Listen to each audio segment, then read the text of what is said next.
Hôm nay đọc sách Esther so với sách Juditha có hấp dẫn hơn không? Esther này có vẻ như là chuyện thần tiên, bởi vì cái cô lọ lem này mồ côi cha mẹ, thế mà một bước lên hoàng hậu hả? Khi các anh chị đọc sách Esther, nó có một điểm mà hoàn toàn khác với những cuốn sách khác ở trong Thánh Kinh, có để ý không? Cái cách mà người ta chấm câu đó, cái cách mà người ta đánh câu đó, có để ý không?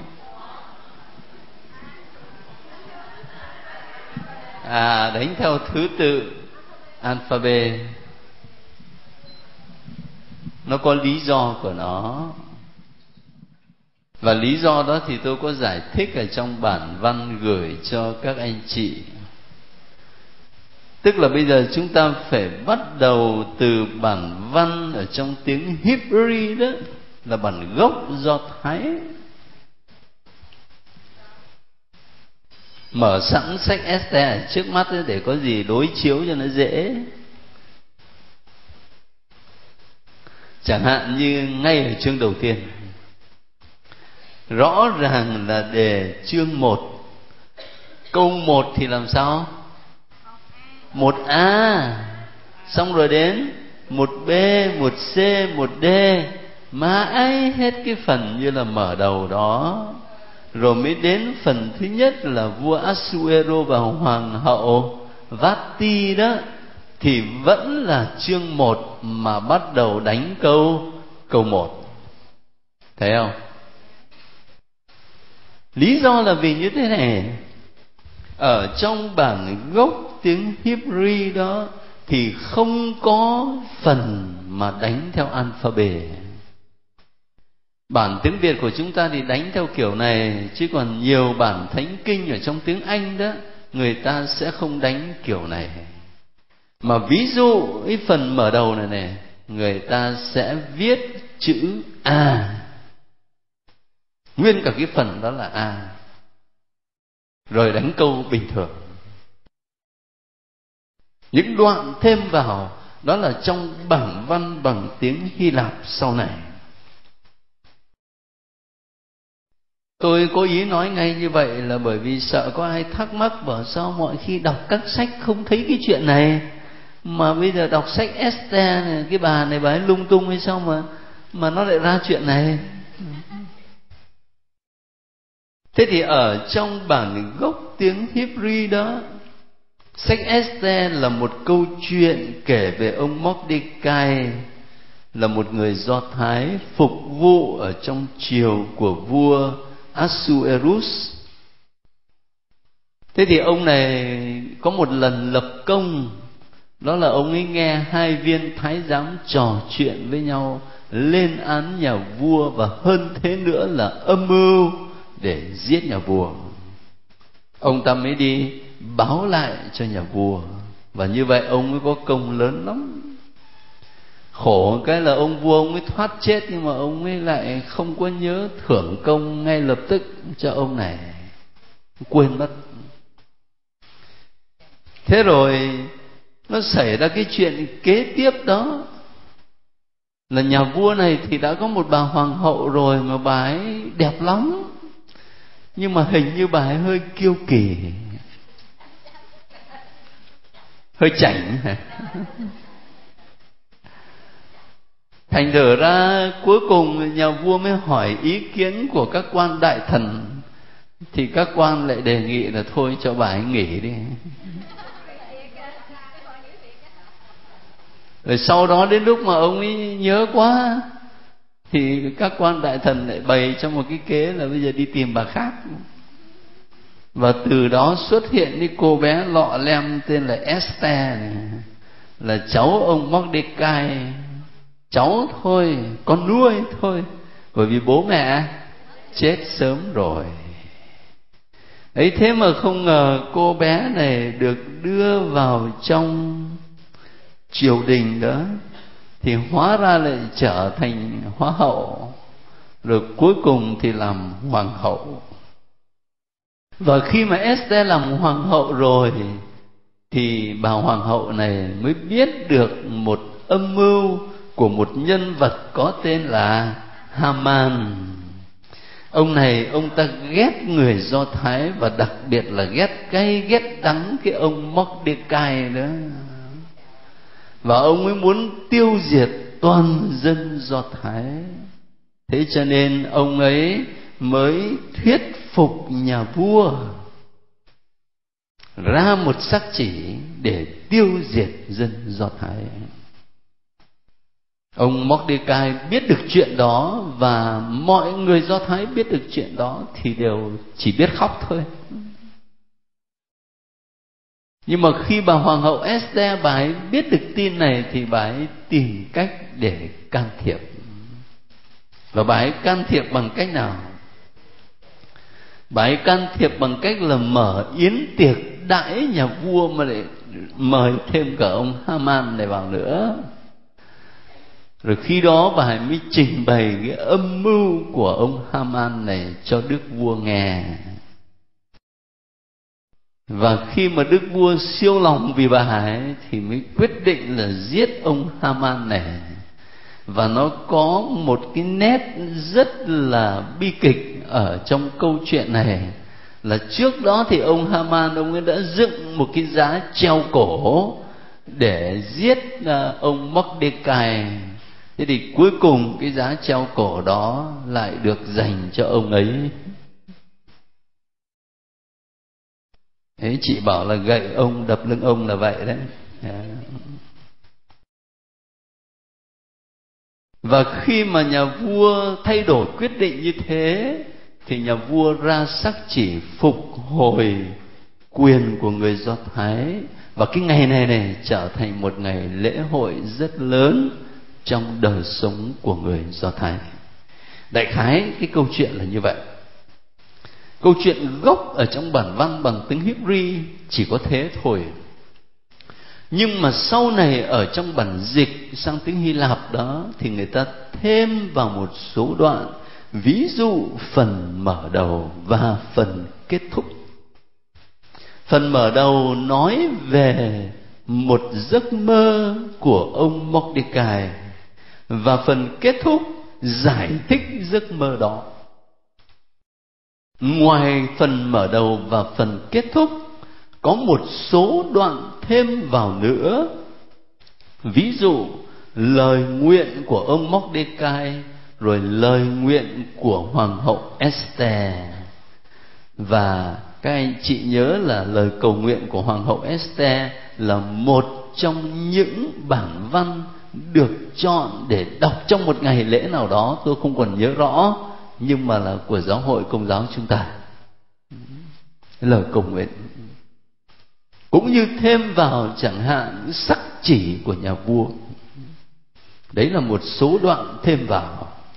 Cho nên sau này khi mà có đi giúp người ta học thánh kinh đó, mà nếu người ta thắc mắc, người ta bảo tại sao cuốn sách này lại viết kiểu như thế, thì mình phải giải thích ngọn nguồn gốc gác cho người ta hiểu, chứ không phải chỉ là đoán mò.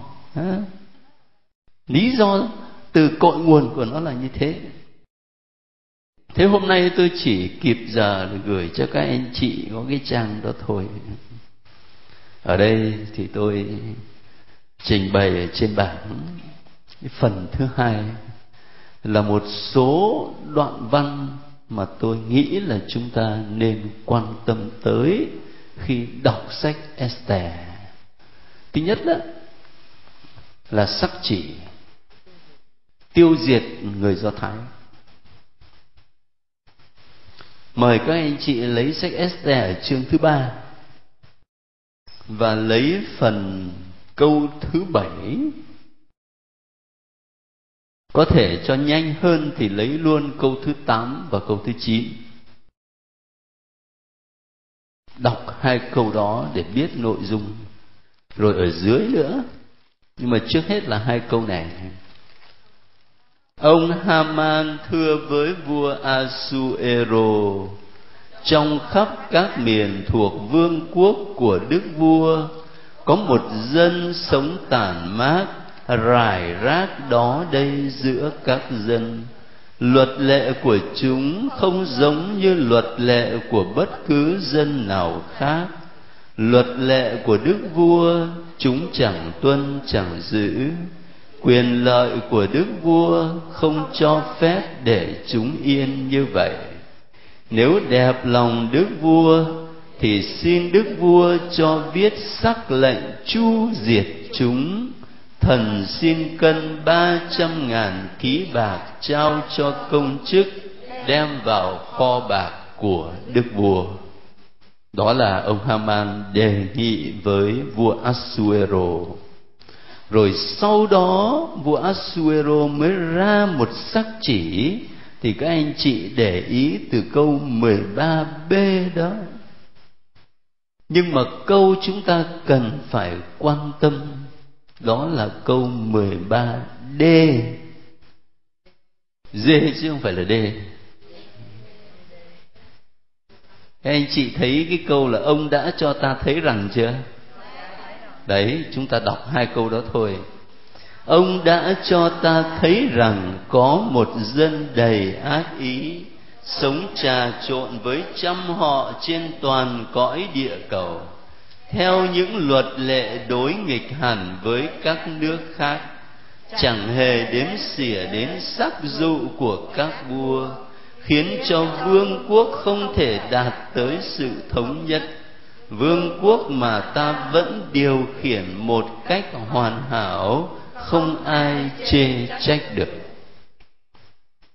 Khi đọc cái phần này, các anh chị có suy nghĩ gì không? Haman đưa ra lời tố cáo dân Do Thái,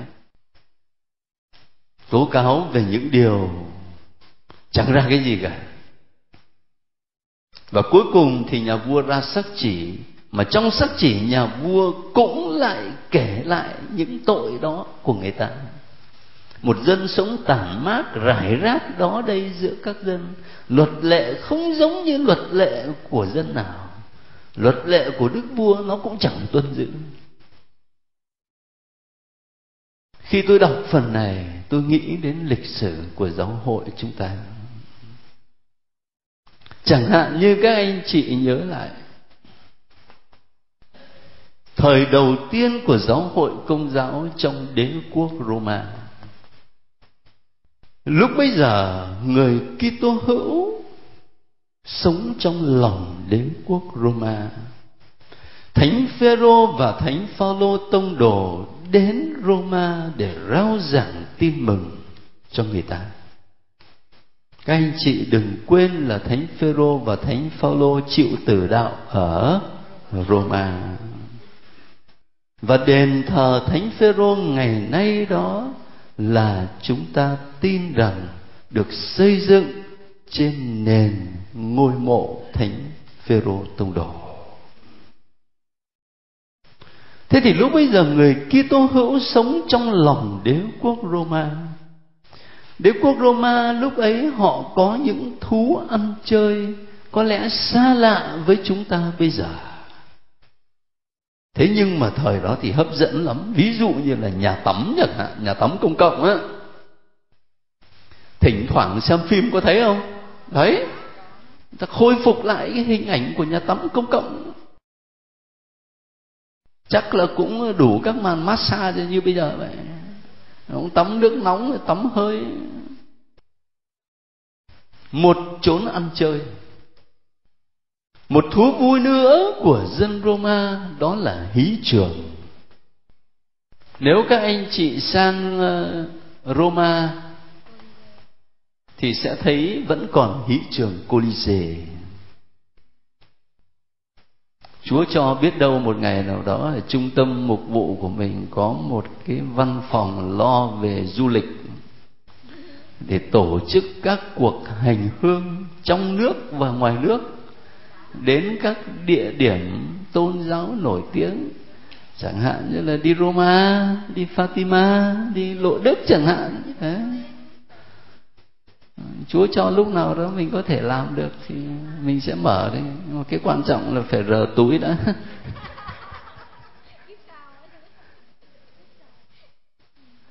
Thế thì nếu mà các anh chị đến Roma thì sẽ thấy vẫn còn cái hí trường Colisee. Xét về mặt kiến trúc thì ta phải phục họ hết sức, bởi vì cách đây tới 20 thế kỷ mà người ta có thể làm một công trình như vậy. Ở đó dân Roma có những thú vui chơi, như ta xem phim hoặc là đọc sách lịch sử thì ta thấy những võ sĩ giác đấu chẳng hạn, mà thường là dân nô lệ. Và khi mà đấu như vậy là đấu cho tới chết, máu đổ ra trên hí trường và người ta reo hò sung sướng về cái chuyện đấy. Hoặc là nếu không thì người ta nuôi thú dữ ở phía dưới và người ta thả thú dữ ra, rồi thì võ sĩ đấu với thú dữ, một là nó chết, hai là mình chết.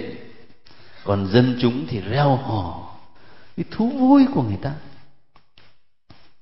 Người Kitô hữu có mặt trong đế quốc Roma, nhưng người Kitô hữu hoàn toàn xa lạ với những thú vui chơi này.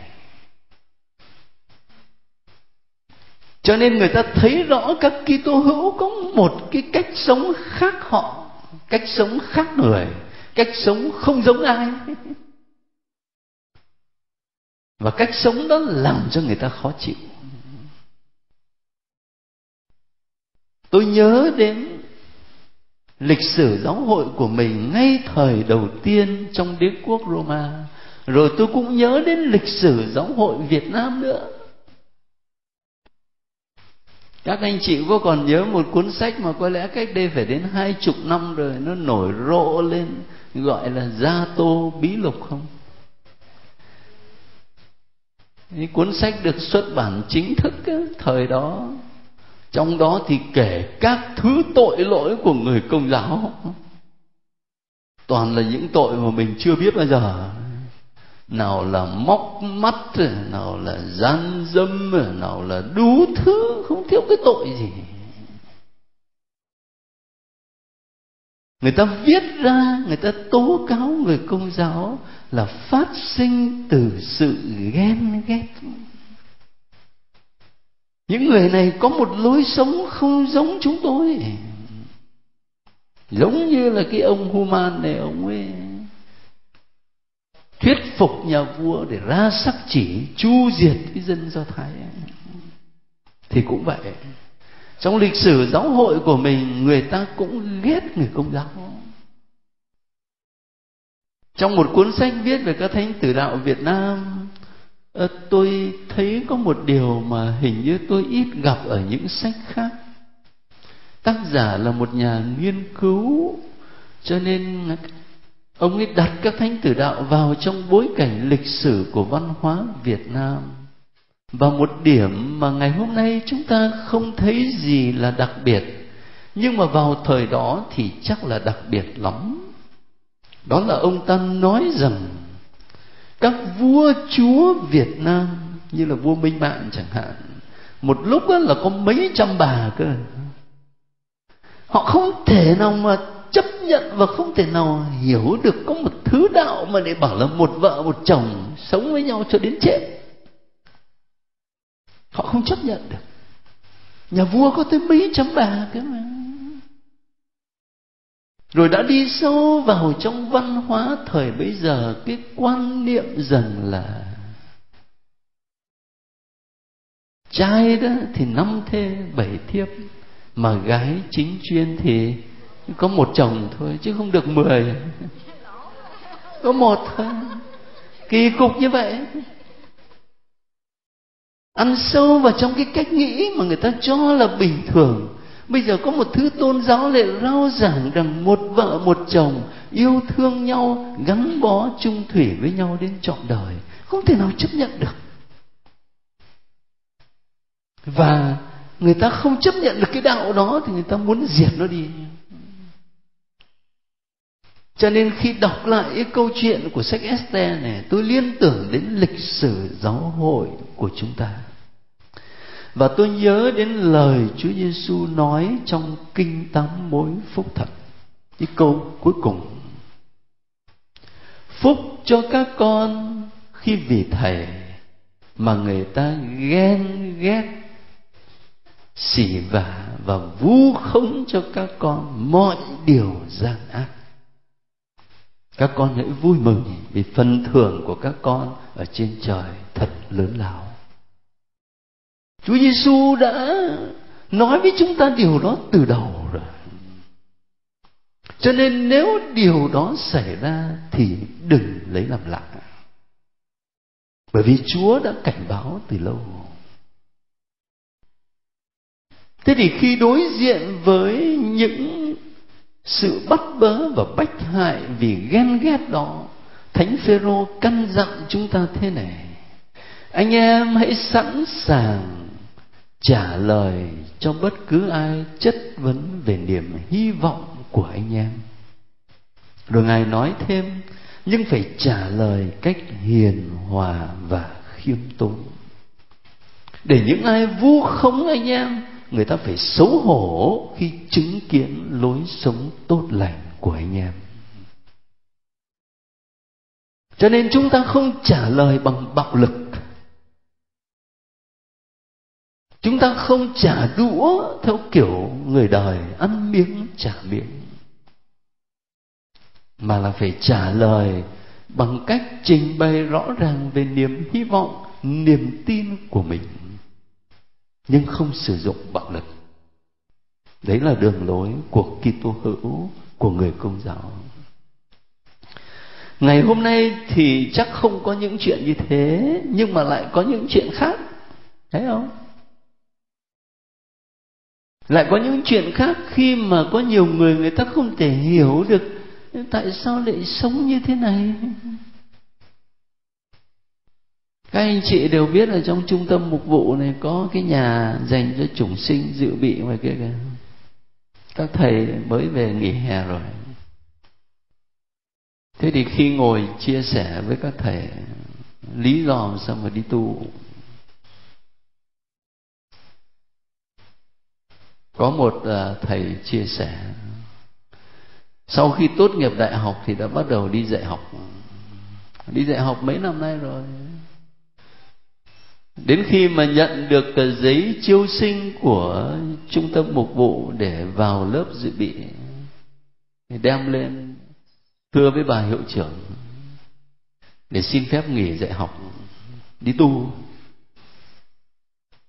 Thì bà ấy mới trợn mắt lên, bà ấy bảo điên rồi.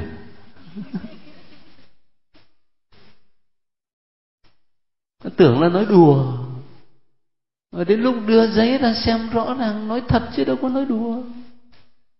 Mà tại sao có công ăn việc làm, người nhìn sáng sủa như thế này mà lại đi tu?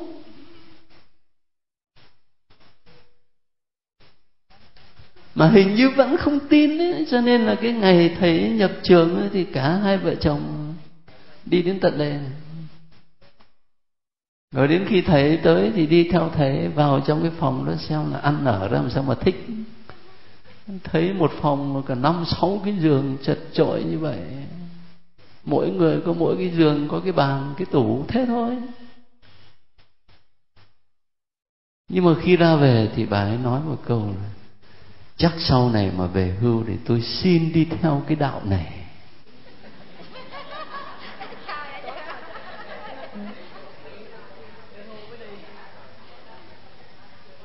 Mới đây tôi lại nghe một chuyện nữa. Một thầy khác sẽ vào đợt sau này, bởi vì đã được gọi để vào cho nên phải chuẩn bị là nghỉ công việc ở ngoài. Thế thì giám đốc mới biết như thế, thì cách đây mấy tháng này đã tăng lương, bây giờ tăng thêm đợt nữa. Bảo mày làm việc tốt quá, giỏi quá mà tại sao lại bỏ, tăng lương nữa? Họ không thể hiểu được. Họ không thể hiểu được tại sao mà một thanh niên thông minh, giỏi giang, mà đẹp trai, đàng hoàng, tử tế, không đến nỗi nào mà lại đi tu. Không hiểu được, thấy không? Cho nên ngay hôm nay cũng thế, vẫn là một cuộc sống xem ra không giống ai. không giống ai. Và mình có can đảm để sống cái cuộc sống đó không? Dĩ nhiên phải có ơn của Chúa. Người ta có thể gọi là điên, là man mát, là không giống ai, là bất bình thường. Mình có can đảm để mình chấp nhận cái điều đó không?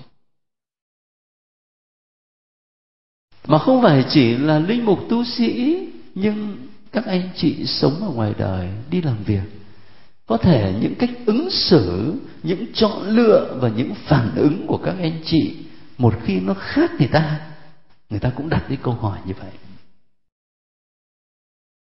Nhưng nếu sau khi đặt câu hỏi mà người ta lại nhủ thầm trong lòng là chắc là sau này mình phải đi theo cái đạo này, thì đấy là dấu tốt.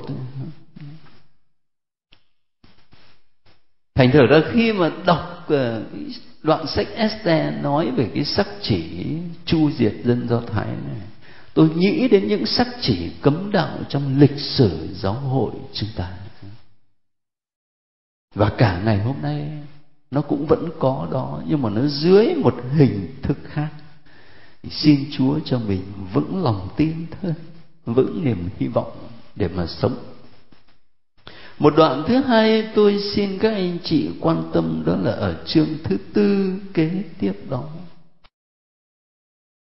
Lời cầu nguyện của ông Mác-đê-cai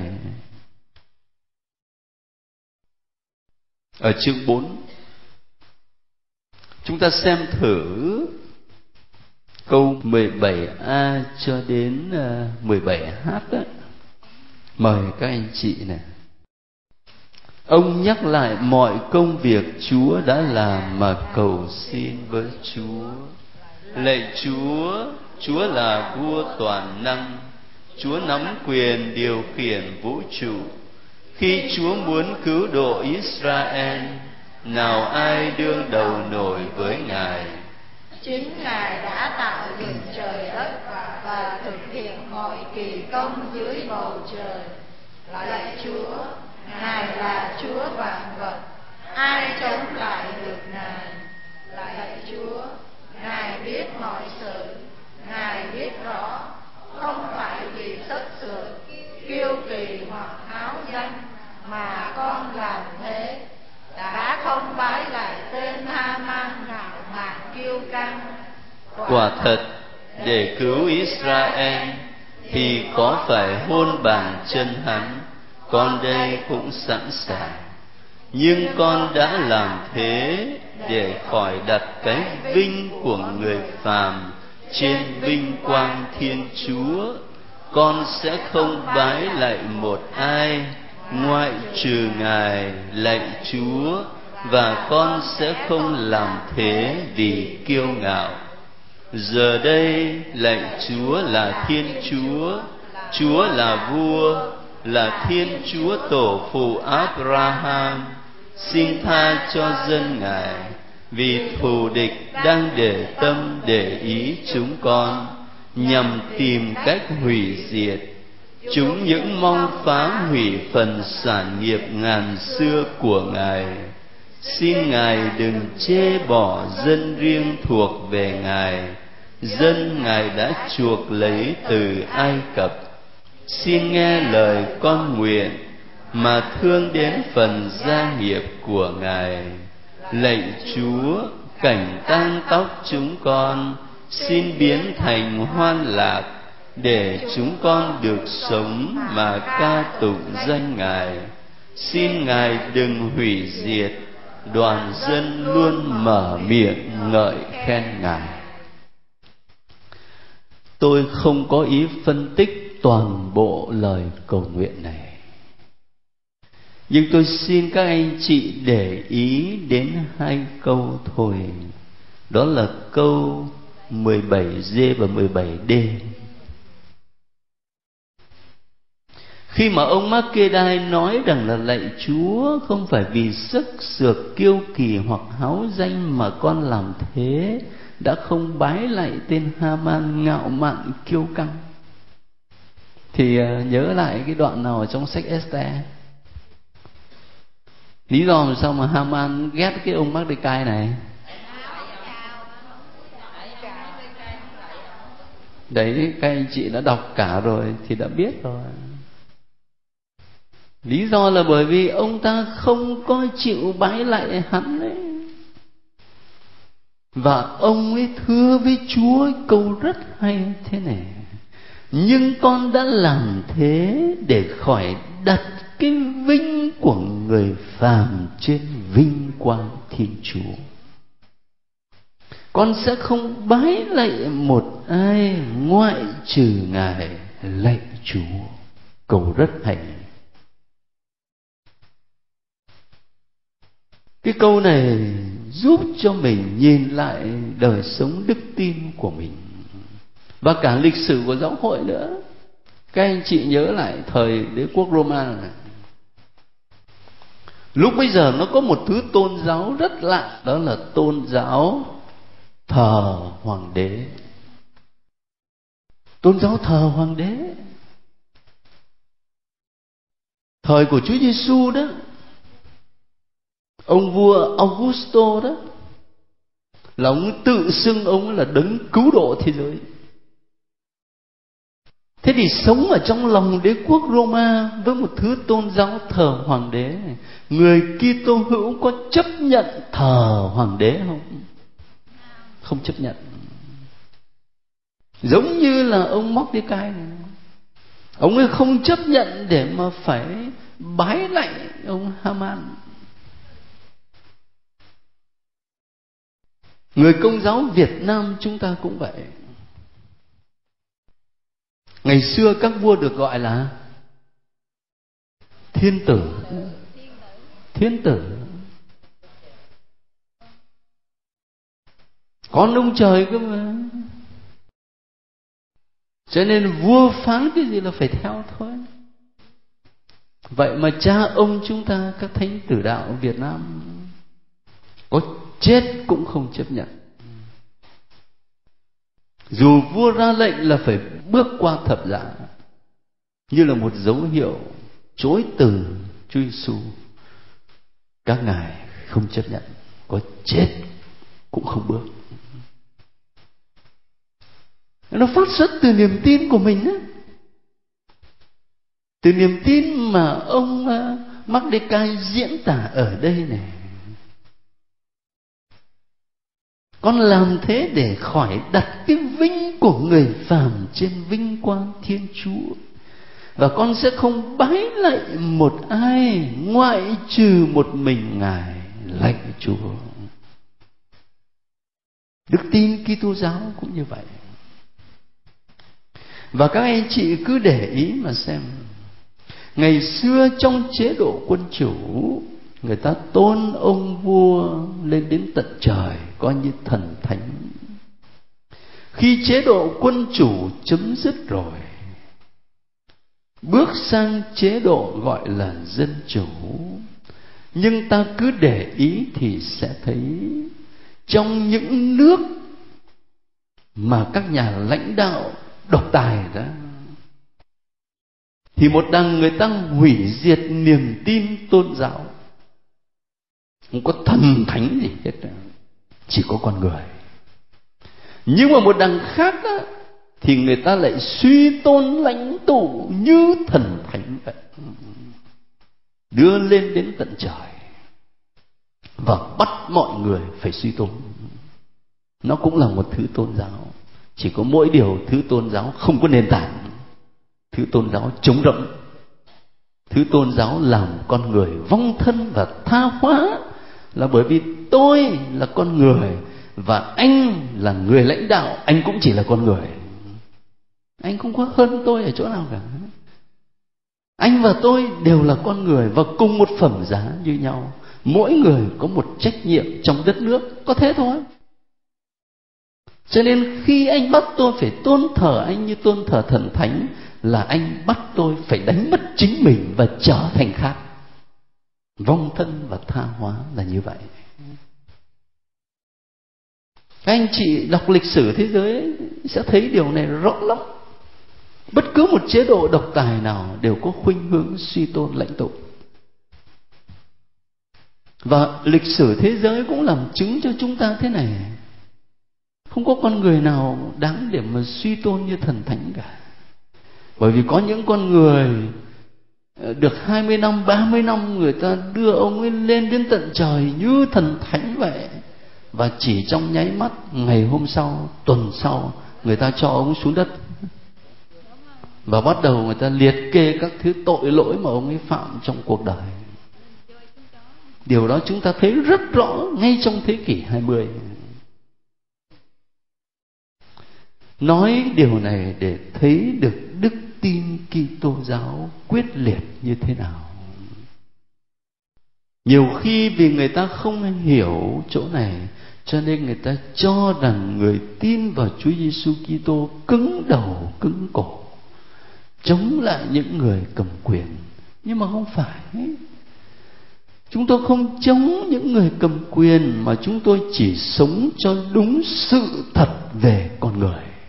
Thế thôi. Và sự thật về Thiên Chúa. Chỉ một mình Ngài là đấng đáng con tôn thờ lạy Chúa. Và con không thể đặt cái vinh của người phàm trên vinh quang Thiên Chúa. Cái câu đó phải thuộc lòng. Ngày hôm nay thì có thể nó sẽ không có tình trạng đó. Không còn chế độ quân chủ, không còn chế độ độc tài. Nhưng lại có một ông thần mới, ông ấy mạnh hơn những ông vua và những nhà độc tài. Thần Đô La. Đấy. Ông thần này thì mạnh lắm, điều khiển cả thế giới chứ chả cứ gì đâu. Thế mà các anh chị thấy mạnh thật đấy chứ. Tiền bạc là nó lay chuyển tất cả. Bởi vì vấn đề nó không phải là đồng tiền, mà là gắn với đồng tiền đó là sự hưởng thụ, là quyền lực. Đấy mới là cái quan trọng. Cho nên nó làm rung chuyển tất cả. Và Chúa Giêsu đã cảnh báo chúng ta từ lâu lắm ở trong Phúc Âm rồi. Anh em không thể vừa làm tôi Thiên Chúa, vừa làm tôi tiền của được. Tất cả các anh chị đều thuộc lòng với câu đó. Tôi cũng thuộc. Chỉ xin Chúa cho mình thuộc từ cái đầu mà nó xuống được trái tim này. Bởi vì con đường đi từ đầu đến trái tim là nó xa như con đường từ thiên đàng xuống hỏa ngục vậy. Xa lắm. Mình tưởng là mình nhớ mà hóa ra vẫn cứ quên hoài. Có nhiều khi đã nhớ lắm rồi, xong một lúc nào đó nó lại quên. Đó là thực tế của con người. Để cuối cùng, lúc đầu tôi đã nói đến giấc chiêm bao của ông Mordecai. Bây giờ chúng ta xem cái giấc chiêm bao nữa. Nó ở hai phần, phần đầu và phần cuối. Ở phần đầu ta xem ông ấy mô tả giấc chiêm bao của ông ra làm sao nhé. Xem nào, từ câu 1D cho đến 1K. Chương 1 á. Đây là giấc chiêm bao, bỗng nhiên nổi lên những tiếng la lối om sòm, sấm đất rung chuyển, rối loạn xảy ra trên mặt đất. Và này, hai con rồng lớn tiến ra, cả hai đều sẵn sàng giao chiến. Chúng hét lên một tiếng lớn. Khi tiếng chúng vang ra, mọi dân nước chuẩn bị chiến tranh chống lại dân công chính. Và này, một ngày tối tăm u ám, trên mặt đất chỉ thấy toàn những gian truân, ngặt nghèo, sầu khổ và rối loạn lớn lao. Tất cả dân công chính đều bấn loạn vì kinh khiếp trước những tai họa sắp xảy đến cho họ. Thấy mình sắp bị tiêu diệt, họ kêu lên cùng Thiên Chúa. Từ tiếng kêu cứu đó, người ta thấy như từ dòng suối nhỏ phát ra một con sông lớn, nước đầy tràn. Mặt trời mọc lên, tỏa lan ánh sáng. Kẻ thấp hèn được cất nhắc lên, và nuốt sống người cao sang quyền thế. Để ý trong giấc chiêm bao này, những hình ảnh nào các anh chị nhắc cho tôi xem nào. 2 con rồng. Rồi có hiện tượng nào ở trên trời dưới đất nào? Sấm sét này, đất rung chuyển này, động đất. Rồi sao nữa? Tối tăm. Rồi tiếp đó là cái gì nữa? Hình ảnh gì nữa? Con người bấn loạn thì đương nhiên rồi. Nhưng mà sau đó có một hình ảnh gì nữa?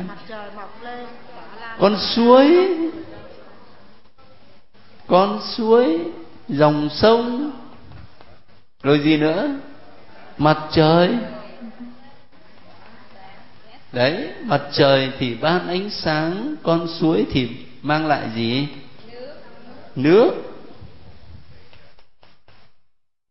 Thế bây giờ khi đọc Phúc Âm,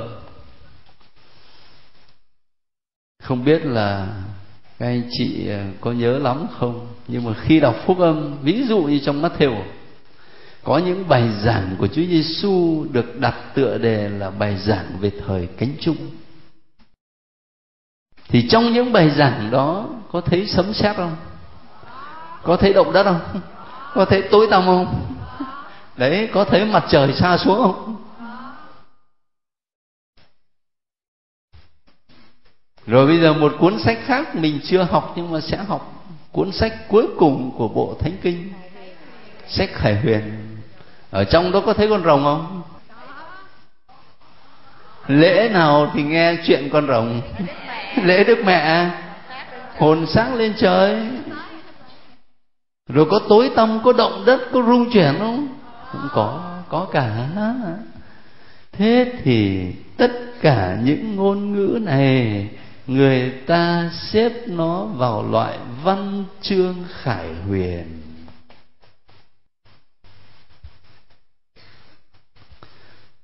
Văn chương Khải Huyền sử dụng những ngôn ngữ hình tượng, những hình ảnh, những con số, những biến cố để diễn tả đức tin, diễn tả niềm hy vọng của người tin vào Chúa. Dĩ nhiên là rất sâu sắc. Ở trong lá thư mà Đức Giáo Hoàng Benedicto thứ 16 mới gửi cho Giáo hội Trung Hoa, có một đoạn văn Khải Huyền mà Ngài nhắc lại. Cái đoạn Ngài nhắc lại đó là đoạn mà Thánh Gioan mô tả về chiên con mở cuốn sách. Cái cuốn sách trước đó là được đóng ấn niêm phong mà có tới 7 ấn cơ.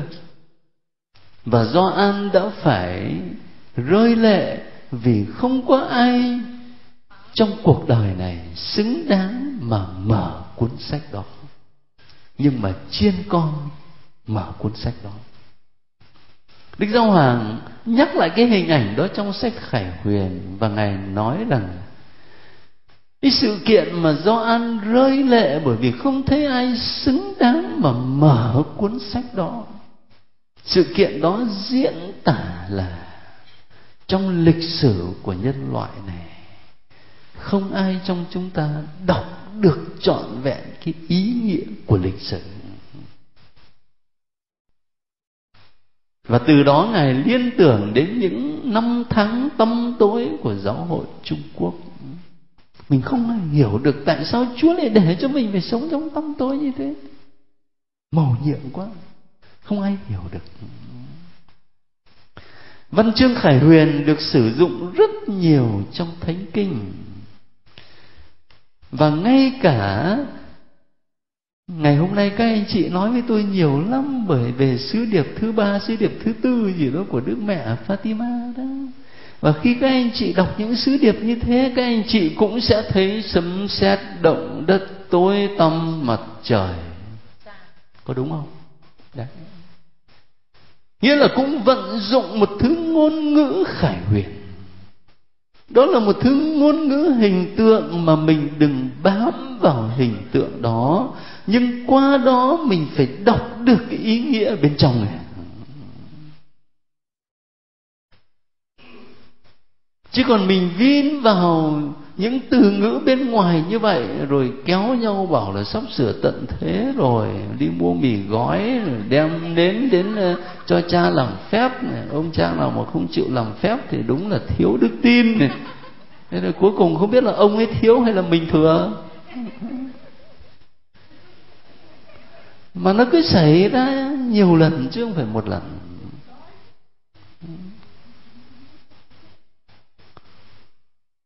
Ta vừa mới mở sách Esther, cái ta thấy một giấc chiêm bao của ông Mordecai sử dụng thứ ngôn ngữ khải huyền.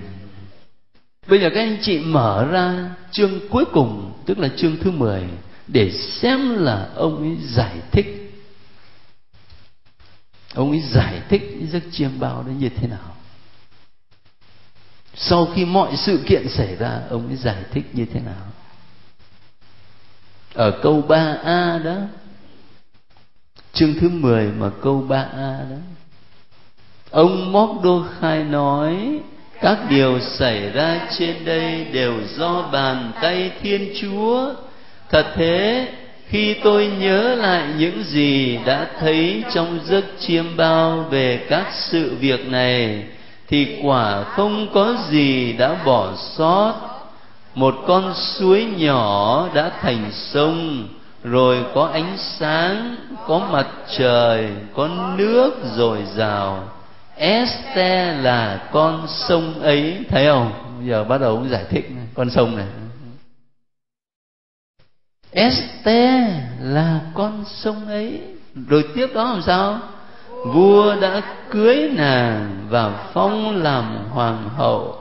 Còn 2 con rồng là tôi và Haman. Đấy, giờ ông giải thích cái giấc chiêm bao. 2 con rồng, một con nữa là cái ông Haman nữa, còn một con thì là tôi. Rồi tiếp đó, các dân tộc là những dân đã cấu kết với nhau nhằm hủy diệt tên của người Do Thái. Còn dân của tôi là Israel, những người đã kêu cầu Thiên Chúa và đã được cứu thoát. Đức Chúa đã cứu dân người. Đức Chúa đã giải thoát chúng tôi khỏi tất cả những tai họa ấy. Thiên Chúa đã làm những điềm thiêng dấu lạ lớn lao chưa từng xảy ra nơi các dân tộc. Vì thế, người đã làm ra 2 số phận, một dành cho dân Thiên Chúa và một dành cho mọi dân tộc. 2 số phận ấy đã được thể hiện cho mọi dân tộc vào đúng giờ, đúng buổi, đúng ngày Thiên Chúa đã ấn định. Và Thiên Chúa đã nhớ đến dân người, đã trả lại quyền lợi chính đáng cho dân người chọn làm cơ nghiệp đối với họ qua mọi thế hệ và cho đến muôn đời. Những ngày ấy trong tháng Ada, tức là ngày 14 và ngày 15, sẽ là những ngày hội đầy hân hoan, vui sướng trước nhan Thiên Chúa trong dân của người là Israel. Khi mà mọi sự việc đã xảy ra hết rồi, ông mới nhìn lại, ông mới thấy cái giấc chiêm bao nó ứng nghiệm. Cách đây mấy năm trước khi qua đời, Đức Gioan Phaolô đệ nhị có giải thích về sứ điệp Fatima chưa? Giải thích rồi. Giải thích rồi. Ngài đã nói với ban giáo lý đức tin do Đức Hồng Y Ratzinger, tức là Đức Giáo Hoàng hiện tại đây này, làm tổng trưởng, đã có một bản văn để giải thích về sứ điệp đó rồi. Không có gì mà phải bí mật cả. Và Ngài giải thích sứ điệp đó ứng vào chính triều đại giáo hoàng của Ngài. Cho nên các anh chị không cần phải băn khoăn gì nữa.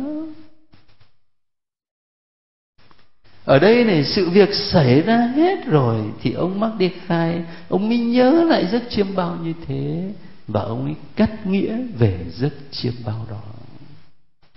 Ý tưởng trung tâm của phần giải thích nó nằm ở trong câu 3a. Các điều xảy ra trên đây đều do bàn tay Thiên Chúa. Đây là một ý tưởng mà khi học Thánh Kinh đó, nhiều lần chúng ta đã nhắc nhớ nhau. Ý tưởng tôi nói hoài với các anh chị. Nhiều sách Thánh Kinh nhấn mạnh đến điều này. Thiên Chúa là chủ của lịch sử. Thiên Chúa là chủ của lịch sử. Cho dẫu lịch sử này diễn ra tăm tối hay là huy hoàng, lịch sử mà chúng ta thấy nhiều khi nó đau khổ quá, và mình cứ tưởng là lịch sử này nằm trong tay những nhân vật quyền lực có sức mạnh lớn lao. Nhưng mà Thánh Kinh thì xác định với ta rằng Thiên Chúa mới là chủ của lịch sử. Cho nên á, người có niềm tin vào Chúa là người dám cầu xin Chúa là dù con phải sống trong hoàn cảnh nào đi nữa thì xin cho con nắm chắc một điều này: Chúa là chủ của lịch sử, và con cứ trung thành với Chúa thì con sẽ được điều tốt đẹp nhất.